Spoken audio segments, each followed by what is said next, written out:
The sun hasn't yet risen over the sleepy town of Gaston, Oregon, but in a small, cluttered office, the light has been on all night. Papers are strewn across the desk, and on the computer screen, a bank account balance flashes ominously low. Ralph Raines Jr. sits slumped in his chair, a man defeated, staring blankly at the screen. His hand trembles slightly as he reaches for the cup of coffee that has long since gone cold. It's March 2014, and the day Ralph has feared is finally here. The empire his father built, the legacy he was sworn to uphold, is crumbling. The truth is clear, unavoidable, and Ralph has been deceived, betrayed by someone he trusted implicitly. And now the Raines family faces ruin. How did it come to this? To understand, we need to go back to where it all began, with a man named Ralph Raines Sr., a visionary with a love for the Oregon timberlands and a dream that would span generations.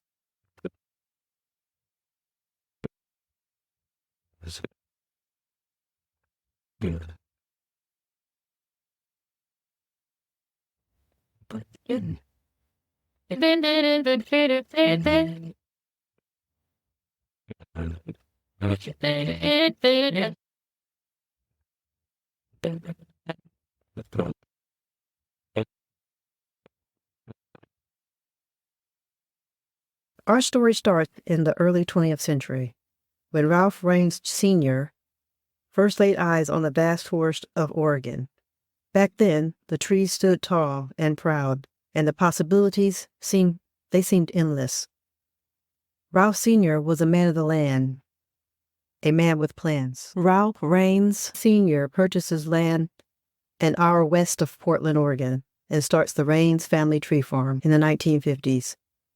The farm, which was planted by Ralph Raines Sr., was a staggering 1,200 acres, with trees worth up to $1,000 each. It was a sustainable farm, and they only cut a portion and replanted so the business would go on forever. Though the farm was open to the public for hiking and enjoyment, no one loved the farm more than Ralph Raines Jr. Ralph Jr. is the only child of Ralph Sr. and his wife Helen.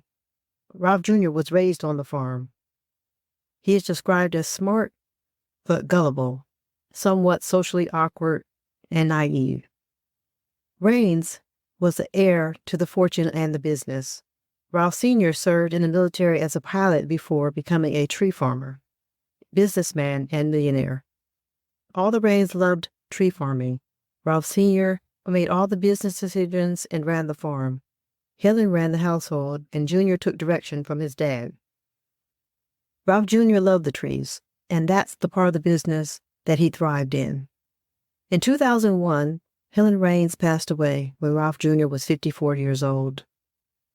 Ralph Jr. lost his mother, and his father was growing older.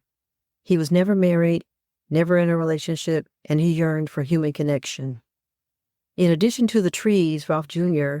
has a strong interest in the psychic realm, the paranormal. While attending a tree conference in Bend, Oregon in 2004, fate led him to a psychic shop run by Rachel Lee. Then 57-year-old Ralph Jr. got his palm read and shared with her his one desire. He wished to be married and have a family of his own. Rachel tells Ralph Jr. that she thinks she can help him and she would love to see his place. Ralph Jr. says he would love to show it to her. They arrange for her to come to the tree farm, and she does. It doesn't take a fortune teller to see that the land is worth a fortune. Rachel Lee sees dollars and immediately hatches a plan. Imagine a character straight out of a soap opera, part fortune teller, part modern-day pirate, without the parrot eye patch.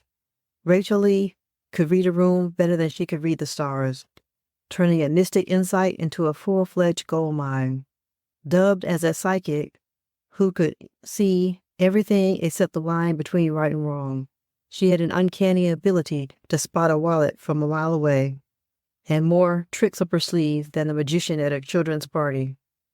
Her crystal ball must have been on the fritz, because She never saw the law coming. Ralph Raines Jr. was hardly Rachel Lee's first victim. Her previous acts included a medley of minor cons, suggesting she practiced long and hard in the minors before stepping up to the major leagues with Ralph Raines Jr. Indeed, for Rachel, manipulation was more than a skill, it was an art form. She is a master of the sweetheart swindle, using the promise of love to isolate a lonely man and hijack his financial life.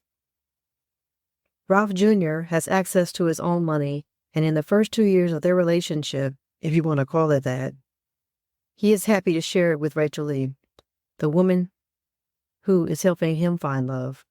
Ralph Jr. gives her cash, jewelry, and a Hummer. And then on Valentine's Day of 2006, Ralph Jr. pays $915,000 for a 4-bedroom, 4,600 square foot house in the hills above Portland. Rachel Lee convinces Ralph that the home will be a good investment for him. Lee furnishes the home, using Ralph Jr.'s money, of course, and lives there, rent-free, with her and her family members, including her husband, Blancy Lee. When Jr. buys the house, the scam is just heating up, and it's getting hotter when in October 2006, Raines' father, Ralph Sr., suffered a stroke, leaving his son with 2 matters he was too ill-equipped to handle. The first, operating the financial end of the tree farm, and the second, providing care for a man who was dying. Ralph shares this information and confides with Lee that he's in need of someone to take care of his father and help him run the business side of the tree farm, and she immediately turns up the scam, using a lie about having cared for her dying husband to her advantage. Yes, the same one that's living in the house in the hills in Portland. Rachel Lee persuades Ralph to hire her as the caregiver for Ralph Raines Sr. at an enormous rate of $9,000 a month. She tells Ralph Jr. that she knows a lot about how to run a business, and he allows her to become the bookkeeper for his father, himself, and the tree farm. With access to the books, Rachel Lee sometimes pays herself 2 and 3 times per month. So, what type of care is Ralph getting? Many times he is dirty and unshowered. To avoid scrutiny, Rachel brings Ralph Sr. to live with her in her home that Ralph Jr. purchased. Rachel doesn't give Ralph Sr. a bedroom. He now lives in a bed in the hallway. With few people watching, Lee gets to business. Tune in next week when Ralph Jr. finally gets what he has wanted for years, a wife and a child. Guardians of Trust Protecting Our Seniors. As we close today's chapter on the beginnings of Ralph Raines Sr.'s timber empire, we are reminded of the vulnerabilities that can accompany even the most seemingly secure fortunes. It's crucial to remain vigilant, especially in protecting our seniors from potential scams. Here are a few key strategies everyone should consider to help safeguard the finances and well-being of the elderly in our communities. Number 1 is regular communication. Keep regular contact with elderly family members. Open and frequent communication helps to reduce their isolation, a condition scammers often exploit, and allows you to spot any sudden or unusual changes in their behavior or financial situation. Number 2, educate about common scams. Educate yourself and your elderly loved ones about the most common types of scams. Information is power. Discuss how these scams work and remind them never to share personal and financial information over the phone or online with strangers. Number 3, encourage skepticism. Encourage a healthy level of skepticism in your elderly family members. Remind them that it's okay to say no, hang up the phone, or delete an email.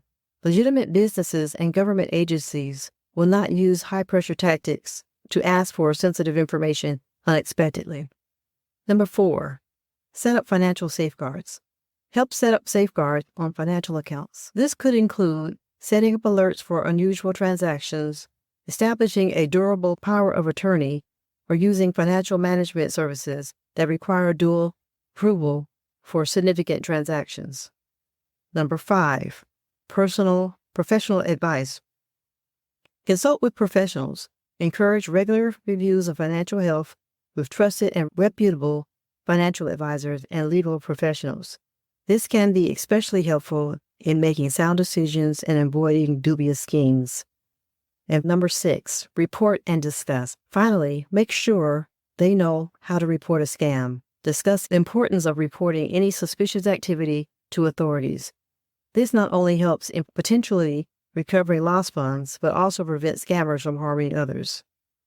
By fostering an environment of awareness and support, we can protect our seniors from the deceitful tactics of scammers like Rachel Lee and ensure that their golden years remain safe and secure. Join us next time as we delve deeper into the Raines family saga, where trust becomes the family's biggest asset and greatest liability. Until then, keep watch and take care.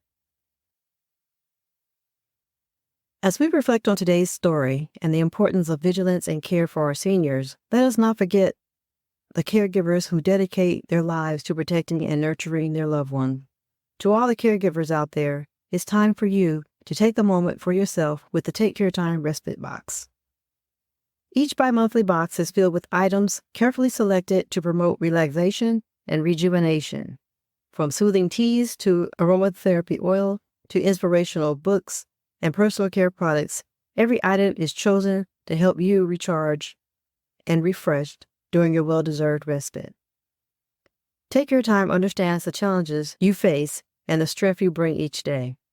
That's why we've created something just for you, to remind you that taking care of yourself is just as important as the care you give to others. Subscribe today and give yourself a gift of self-care. Visit takecaretime.com to learn more and to order your first box, because sometimes the most important care is taking a moment for yourself.